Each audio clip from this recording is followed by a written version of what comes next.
Hi, I'm Zuri of the Boston Globe and Boston.com, and with me is Boston Globe High School sports editor Bob Holmes, and you're watching The Huddle. Our weekly high school football show comes out every Tuesday, and we're through week 9 now. 12 teams left on the bus, 11 just clinched playoff berths. That includes Dorchester High. The Dorchester Bears, a 12-0 win over Burke. Bob, how are they doing it? Great story. The Bears are doing it with defense. They've got 5 shutouts this year. It's impossible to score on them.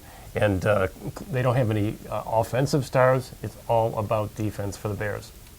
Bears on their way to a Super Bowl Division 5. We've got highlights from the week. Let's take a look and we'll be right back. Bridgewater-Raynham versus Barnstable, the Globe's #1 team, in a showdown for the Old Colony League title. Barnstable's Nick Peabody gets us started with a 35-yard touchdown pass to Dylan Morris. He follows it up with a 2-yard TD. Bridgewater-Raynham's quarterback Jordan Cohen finds Kevin Wadsworth for an 11-yard touchdown. Start of the second half, Cohen throws a pick 6 to Barnstable's Jason Freya. He returns it 21 yards for the touchdown. Cohen gets a measure of revenge, though, throwing a TD pass to Ryan Scripter right through the hands of Barnstable's Tadaro France. And France gets his own bit of revenge, catching a 30-yard touchdown on the very next drive. And that's when all hell broke loose for Barnstable. A kickoff return for a touchdown by BR's Ryan Martin and a fumble on the ensuing kick return by Barnstable put Bridgewater-Raynham in prime position to tie the game up. But quarterback Jordan Cohen was intercepted again by Barnstable linebacker Andrew Ellis this time. 3 plays later, Barnstable's Nick Peabody fumbles to give Bridgewater-Raynham the ball right back. That set up a 2-yard touchdown run by BR's Brandon Gallagher to bring the score within 2 points, 27-25 Barnstable. Bridgewater-Raynham's Kevin Wadsworth dropped back for a halfback option pass on the 2-point conversion attempt, but was taken down with 4 minutes left in the game. And that was as far as BR would get. Barnstable's Hayden Murphy intercepted another Cohen pass as Barnstable held on for the 27-25 win.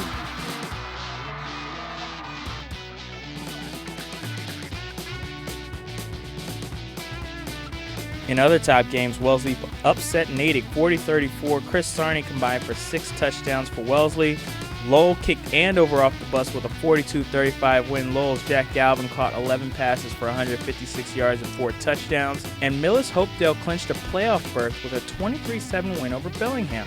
Sean HERRERNAN accounted for 3 touchdowns in the win. All right, week 9, another great week. Bob, is there a player or players that you wanted to highlight from this week? I don't think anyone had a better weekend than Nick Oswald of North Andover. Senior running back had 402 yards rushing, 6 touchdowns, the 10th best performance all time in a single game. Very historic. Also want to note that Cambridge's David McGool broke his school record for touchdown passes. He has 27 now. The record was 26 by Ray Doucette. We also want to highlight Xaverian's Maurice Hurst.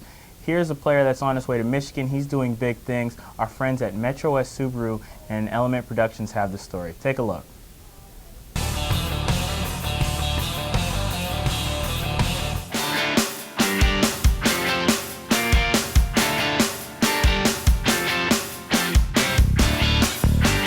Maurice Hurst, defensive tackle for Xaverian Brothers High School. At the start of the season, I knew I wanted to go to Michigan, and I was committed there already. He's one of our captains, so he certainly is one of the leaders on the field, and our team looks to him to make big plays for us week after week. On the field, you just want to try and lead by example. For the younger kids, just try and motivate them and try and keep them going. Mo is always one to help, always wanted to be positive, always wanted to pat a younger guy in the back. In the summertime, he works with me at our clinic here with younger kids. All of the kids that have attended the summertime have looked up to and said, wow, he's awesome. He really was an inspiration to us and a big help. So I think he's always reaching out to those guys, and it's a real credit to him as a person. My mom's been a great help for me as far as support. She's always at my games. She normally has something with my name on it, and always has her cowbell. So my mom's normally a really loud person when it comes to the games and really gets into it and really loves it. I just really want to succeed, and that I really do whatever it takes just to make sure that I'm at a higher level. And I mean, that's something that I'm going to carry with me at Michigan. And I'm someone who wants to really learn from the coaches, someone who really focuses on technique and just speed and everything.